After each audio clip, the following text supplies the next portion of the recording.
Good morning. It is day 14 of sugar fasting, and I'm in the parking lot of the gym about to go do yoga. I brought a big smoothie with me so I can drink that because I haven't eaten or drank anything yet. I'm about to take my blood sugar in the car really quick before I go in so I can show you what that is. My weight was 164.0, so literally the same as yesterday. I'm sure if I waited a few hours it probably would have been less because I drank a bunch of water before I went to bed last night. But yeah, blood sugar. Let's see what it is. 100. Wow. All right then. Cool. On my way to diabetes.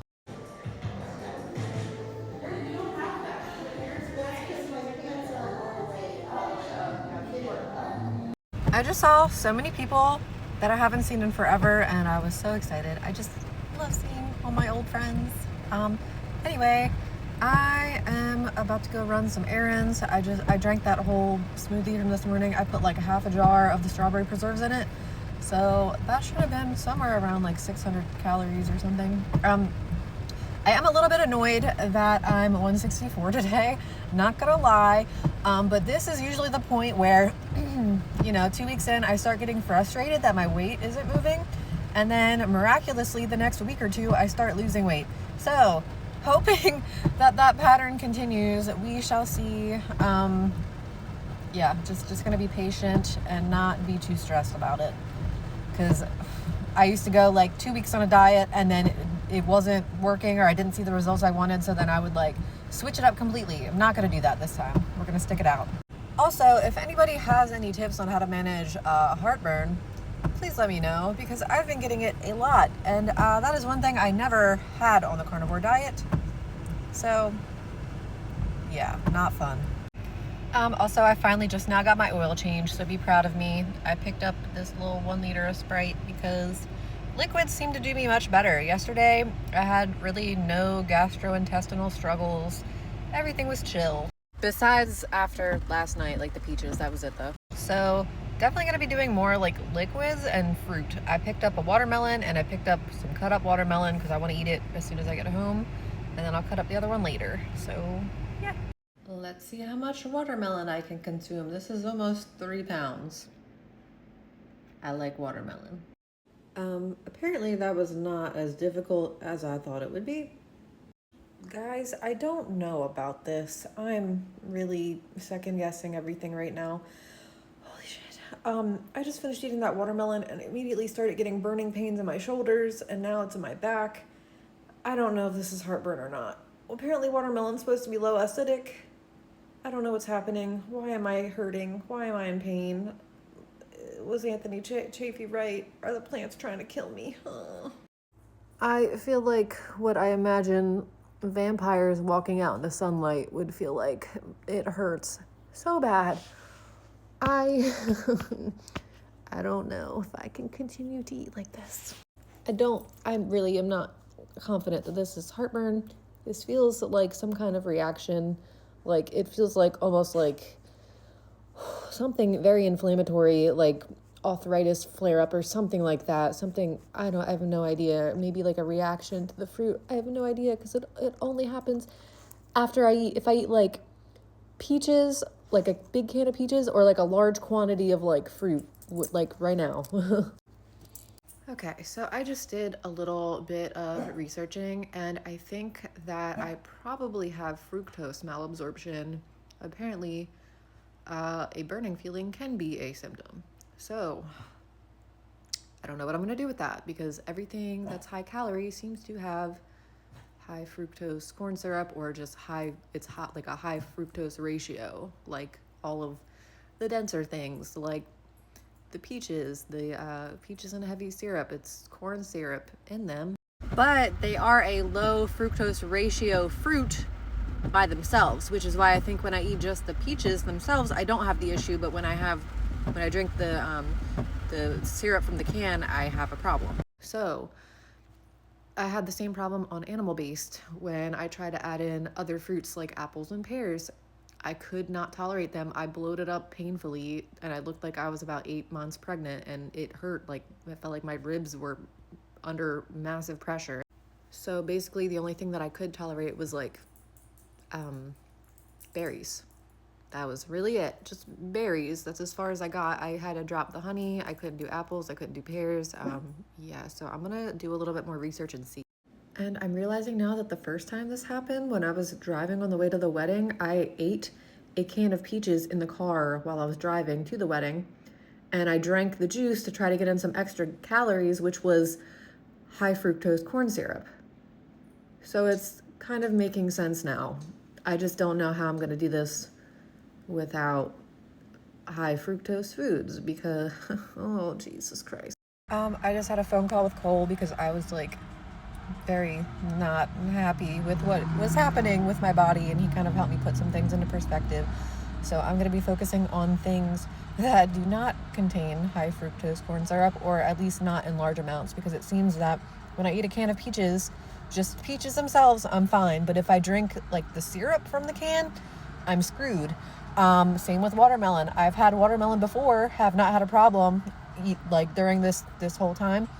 And then I just ate a crap load of watermelon and I had a problem. So I'm going to be seeing what foods are screwing me and what foods are helping me. And yeah, take it from there. This video is really going to be all over the place, but I've basically been afraid to eat since I ate the watermelon earlier because that was so painful that I literally almost probably kicked a hole through the wall. Like I was kicking my feet, rolling on the floor. It was so painful. There's no way that's heartburn. There's no way that's heartburn. I've never seen anybody react that way about heartburn before. Anyway, I called the doctor to make an appointment before I started self-diagnosing myself with something from Google, like fructose malabsorption. And they basically told me to go to the hospital instead because it's not normal to have that kind of pain. But I don't want to go to the hospital tonight because I was just there yesterday, and it's like 6 o'clock, and I don't want to spend my evening at the hospital. So I think I'm just gonna go tomorrow so I can get some like scans done to see what the frick is happening, because they seem to think that it sounds like something with my gallbladder.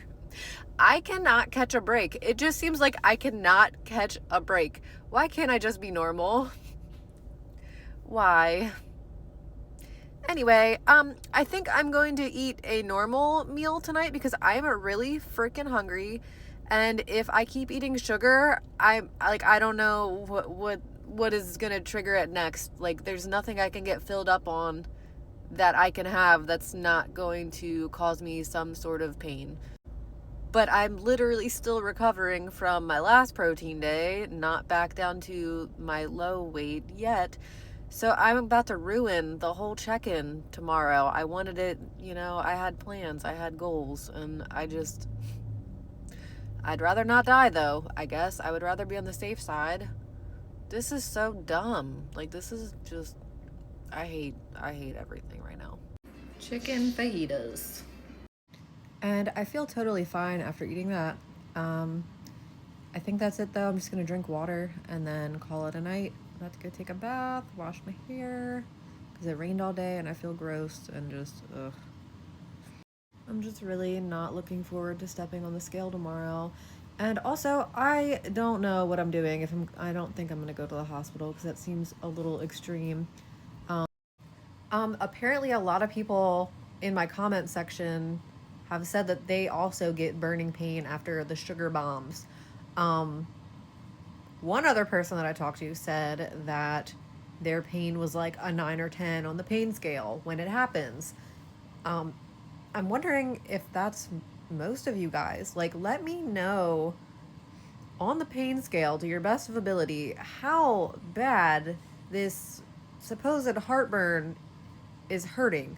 Because this does not seem normal. I've had heartburn before, like on standard American diet days.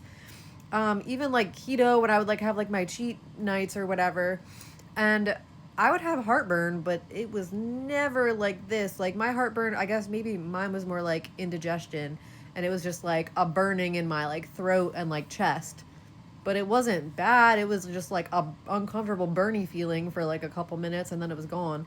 This is lasting like 15 minutes straight, and like nothing I do is getting rid of it. Like, I'm taking antacids, I'm drinking baking soda and water.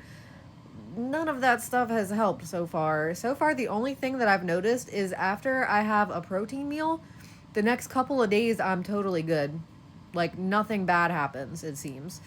So I don't know if I'm just gonna have to do that and have more protein days in between, and it'll just have to be a slower process for me, or if I should just be doing sugar in the morning, protein at night from here on out, and that'll probably be even slower results. But if I can do it comfortably and sustainably, that's what matters, that I can just reach my goal. As long as I'm making steps to reach my goal, I don't think it's that big of a deal, like how fast I get there. That's not the point. The point is to make this a sustainable part of life. Not every day has to be a sugar fasting day, but I want to incorporate them still quite a bit so I can reach my goals. It's just how many I can do without being severely uncomfortable, because that's not fun. Like the first time it happened, I was on my way to that wedding and I legit almost pulled over and called the ambulance because it was so bad. It was so bad. I was driving and it was just like almost unbearable. This time though, today was way worse than that. Like I already talked all about that. I can't do that. I cannot live that way. I will not live that way. Somebody also mentioned that it might be from being on carnivore for so long, and I have excess stomach acid from having to break down all like the meat and fat and stuff all this time. So that could be a possibility too. I really have no idea. I just know that I don't want to feel that ever again. And I really hate to end this video on that note, but I just want to keep my videos very transparent. Like, this is what I'm going through. This is real life. This is what you might have issues with coming from carnivore to eating like this. So once I find a solution, if I find a solution, I will definitely let everyone know. So that way, if you have the same problem, you can fix it as well. That is my hopes. But anyway, here's what I ate today, and good night.